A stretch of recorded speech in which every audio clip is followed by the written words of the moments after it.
Good evening. The reason I'm here is because sometimes the human heart refuses to give up, even when life gives it every reason to. If you had met me in 2009, you probably wouldn't have imagined this moment. Because in 2009, my life collapsed. I lost my long-term partner. I lost my job. I lost the ability to see my two children. And almost overnight, I lost my home. For a while, I stayed with friends, moving from one couch to another. We call it sofa surfing, which sounds a lot more comfortable than it really is. Eventually, those couches ran out, and some nights, I slept on street benches. But here's something many people didn't know about me during that time. I wasn't just a man struggling to survive. I was a father to two teenage boys. You carry a quiet promise in your heart. No matter how broken I feel, I cannot stop trying. Two young lives watching their dad try to hold everything together while everything around him was falling apart. And when you're a parent, something changes. Because it's no longer just about you. You carry a quiet promise in your heart that you will not give up. It is in these moments of vulnerability that we find our true strength. But life wasn't finished testing me yet. You see, I live with a heart condition called dilated cardiomyopathy. It affects the heart muscle. It weakens it, enlarges it, scars it. My doctors explained it like this. Your heart is trying to do its job, but it's doing it with half the strength. Then came something called biventricular systolic dysfunction, which means both sides of my heart struggle to pump blood properly. In simple terms, my heart was failing. In early 2010, while visiting my sister, my body finally reached its limit. I had a heart attack, but it didn't stop there. While doctors were trying to save my life, I suffered a stroke. The stroke damaged the left side of my brain. And when I woke up, the right side of my body was weak. Walking, something we all take for granted, became something I had to learn again. But today I no longer walk with those two stick ligaments. Full year in the hospital. A year watching life through windows. A year learning how to... Questions like, will I ever work again? Will I ever be strong again? But the question that hurt the most was this. Will my sons still be proud of their dad?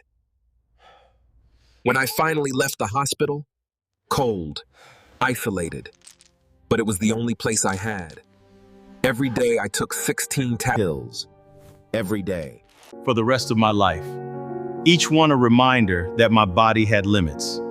But here's something I discovered in that tiny room. In achieving your goals, can shrink your life, or they can clarify your purpose. So during recovery, I made a decision. I went back to college just one day a week to train as a counselor.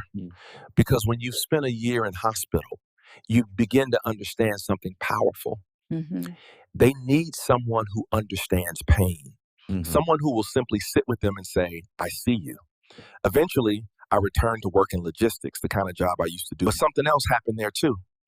I experienced racist bullying day after day. And the strange thing was, after surviving homelessness, after surviving heart failure, after surviving a stroke, it was words that sometimes hurt the most.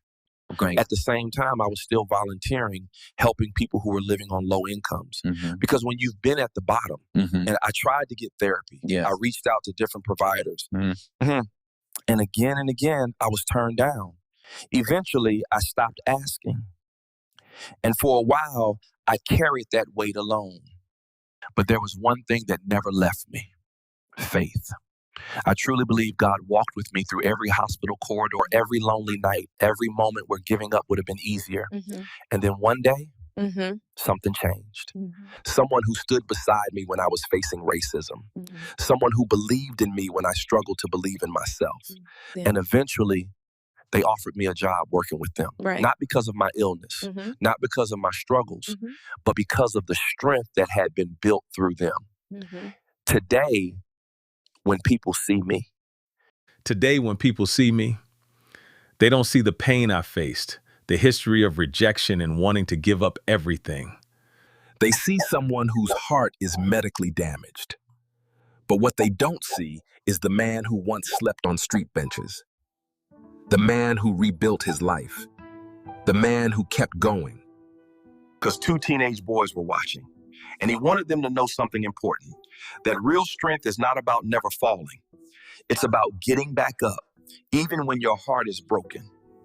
So if you're sitting here tonight carrying something, maybe it's illness, maybe it's loss, maybe it's loneliness, maybe it's a moment in your life where everything feels like it's falling apart. And I want you to remember this: the human heart is stronger than we think.